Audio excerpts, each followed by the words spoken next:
तमिलनाडु में चुनाव की तारीखें बेहद करीब आ चुकी हैं, जिसे लेकर सियासी सरगर्मियां बढ़ती जा रही हैं। पार्टियां एक दूसरे पर आरोपों की बौछार कर रही हैं। इसी कड़ी में सीएम एमके स्टालिन ने बीजेपी पर बड़ा हमला बोला है और यहां तक कह दिया है कि बीजेपी एआईएडीएमके का मुखौटा पहनकर तमिलनाडु में आ रही है। तो और क्या कुछ बोले हैं एमके स्टालिन, क्या है पूरी खबर, जानेंगे इस रिपोर्ट में।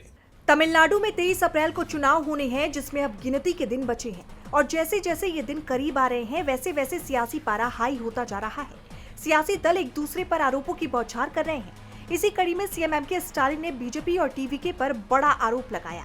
उन्होंने कहा कि एक्टर और टीवीके लीडर विजय की जन नायकन मूवी ऑनलाइन रिलीज होने के मुद्दे पर मुझे जवाब देने की जरूरत नहीं है।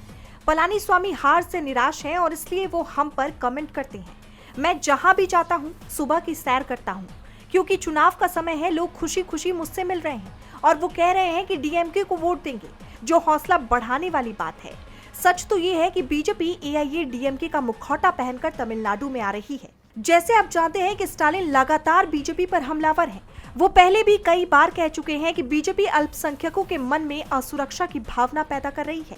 जहां जहां बीजेपी सरकार है वहां अल्पसंख्यकों की स्थिति ठीक नहीं है। बीजेपी तमिलनाडु में हिंसा भड़काने का काम करती है। केंद्र सरकार तमिलनाडु के साथ भेदभाव कर रही है और राज्य का उचित हिस्सा नहीं दे रही है। स्टालिन के इन आरोपों ने बीजेपी की मुश्किलें बढ़ा दी हैं। अब देखना ये होगा कि मोदी सरकार स्टालिन के हमलों पर क्या सफाई देती हुई नजर आती है। डीबी लाइव की रिपोर्ट।